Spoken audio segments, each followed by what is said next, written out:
वंदे भारत, आप देख रहे हैं भारत तक। आपके साथ मैं हूं सांची त्यागी।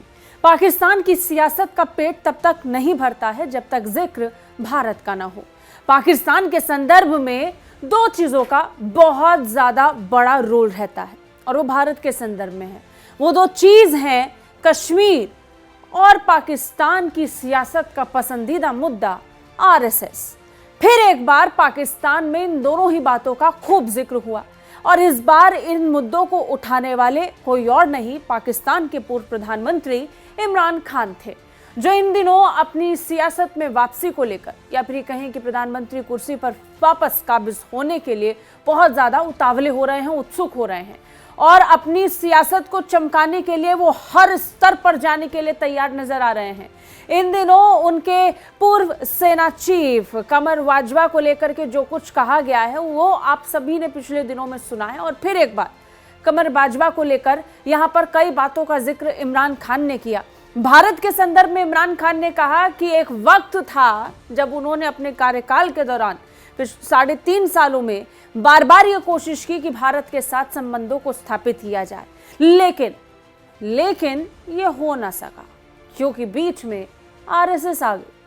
पाकिस्तान तहरीक इंसाफ के अध्यक्ष इमरान खान ने कहा कि मैं अपने 3.5 साल के कार्यकाल के दौरान भारत के साथ रिश्ते सुधारना चाहता था, लेकिन आरएसएस की विचारधारा और जम्मू कश्मीर के विशेष दर्जे को खत्म करना बड़ा रोड़ा बन गया। उन्होंने कहा कि भारत के इस कदम के बाद उनकी तत्कालीन सरकार ने बातचीत को आगे बढ़ाने पर जोर नहीं दिया।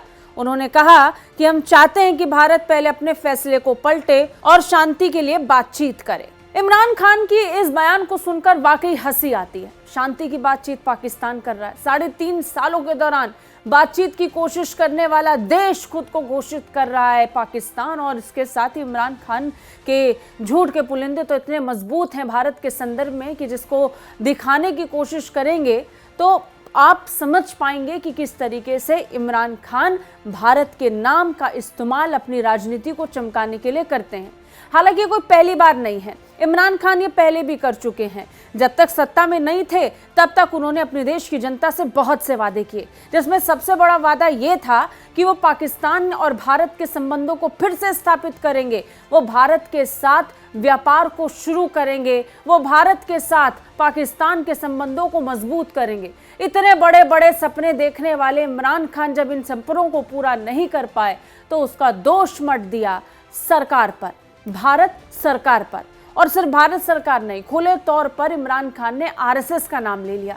आरएसएस जिसको पाकिस्तान ढंग से जानता समझता तक नहीं है, उसे खूब अपने विषयों में और मुद्दों में उठाने और भुनाने की कोशिश करता है।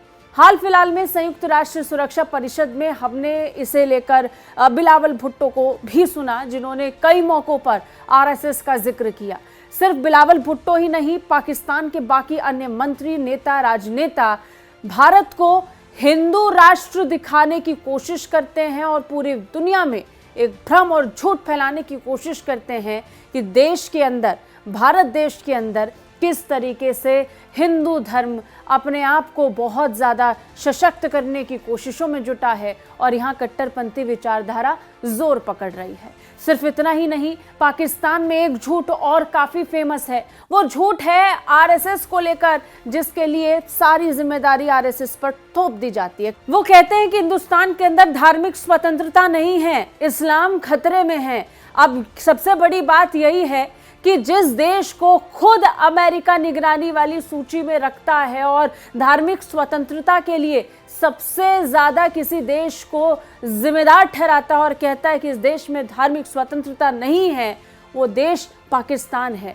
और वही पाकिस्तान अब भारत पर तरह तरह के आरोप लगा रहा है। खैर, इमरान खान के लिए ये कोई नई बात नहीं है। जैसा कि पहले भी हमने कहा, पहले भी कई बार इमरान खान इस तरीके से मुद्दों को उठाने की कोशिश कर रहे हैं और आने वाले समय में क्योंकि चुनाव नज़दीक हैं और पार्टी को मजबूत होना है, तो उस लिहाज से बिना भारत का नाम लिए भला राजनीति में एंट्री कैसे होगी और कुर्सी तक रास्ता कैसे साफ होगा। तो ऐसे में इमरान खान के दर्द को भारत बखूबी समझता है और जिस तरीके से वो भारत का नाम समय समय पर इस्तेमाल करते आए हैं, उम्मीद करते हैं कि जब तक कुर्सी तक नहीं पहुंचेंगे तब तक इसी तरह भारत का नाम रटते रहेंगे। कैसी लगी रिपोर्ट कमेंट करके जरूर बताइए। बाकी रक्षा और विदेश मामलों से अपडेट रहने के लिए देखते रहिए भारत तक। जय हिंद।